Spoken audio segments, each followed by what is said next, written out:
MCU Phase 5, aku punya ranking daripada yang paling teruk sampailah yang paling best. Nombor 14 kita ada Echo. Tiap episod yang aku nak tengok tak adalah nak kata bosan, tapi aku tak tahu kenapa mengantuk tengok. Nombor 13, Captain America Brave New World. Yang ni story dia barai. Marvel sendiri tak pandai nak buat orang letak faith dekat dia orang punya Captain America yang baru. Nombor 12, The Marvels. Yang ni tak payah cerita banyak, korang faham lah kot kenapa. Sekalilah juga dengan nombor 11, Secret Invasion. Start masuk top 10 ni, bagi aku yang ni semua best. Nombor 10 aku letak Ironheart. Tak teruk, best, cuma aku lagi suka the next 9 movie ataupun series lah. Nombor 9, Agatha All Along. Dia punya estetik dia baik. Lepas tu story dia pun awal-awal buat aku rasa macam best gila. Tapi aku tak suka ending dan aku tak suka bila diorang buat The Road tu adalah rekaan semata-mata. Buat je lah The Road tu like macam another dunia dalam MCU ataupun Marvel. Nombor 8, Deadpool and Wolverine. Best gila. Cumanya aku lagi suka 7 yang aku akan mention lepas ni lah. Dan nombor 7 adalah What If Season 2 dan juga Season 3. Mungkin ramai akan pertikaikan kenapa Season 2 dengan Season 3 What If ni lagi atas daripada Deadpool and Wolverine. Tapi aku tak tahu kenapa aku memang minat gila What If. Aku minat gila Marvel Animation. So aku tak tahu, aku boleh terima cerita dekat What If tu sebab aku faham dia What If. So aku tahu dia kau tak boleh nak logik sangat fikir. So aku enjoy je. Pasal tu aku letak What If lagi atas daripada Deadpool and Wolverine. Tak kata Deadpool and Wolverine teruk, tapi aku just lagi enjoy What If. Nombor 6, mungkin ramai terkejut lah yang ni ada dekat nombor 6, Thunderbolts. Seriously, aku have fun habis tengok Thunderbolts. Aku suka Thunderbolts, tapi aku rasa dia macam another popcorn movie untuk Marvel. Tapi still, not a bad movie, very good. Dan ending tu aku mengharapkan something yang wow, tapi dia lebih pada something yang closure. Mungkin just not aku punya forte ataupun apa yang aku minat. Forte engkau.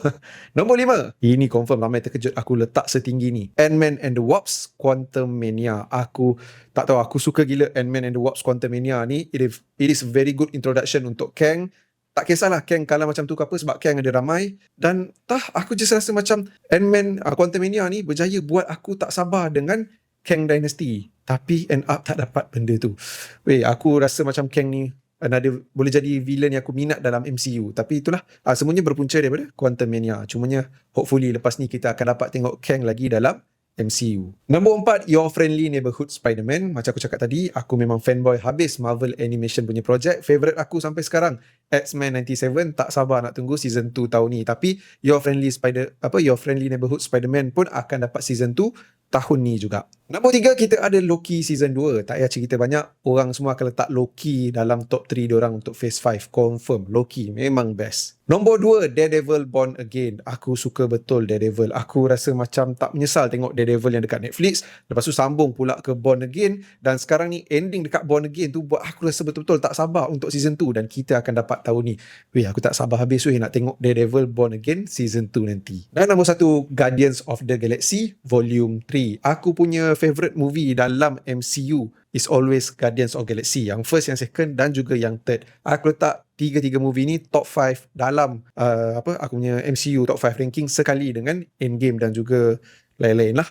So tak tahulah, movie memang paling aku minat Guardians of the Galaxy. Aku tak kata yang Guardians of the Galaxy nombor 3 paling best. Aku lagi suka nombor 1 dengan nombor 2 sebab nombor 3 ni kita kurang nampak Rocket punya punchline sebab dia banyak bersedih. Tapi still Guardians of the Galaxy best gila. Tapi ending bila berpecahnya diorang tu aku tak berapa berkenan, tapi life must go on. Kita kena move on.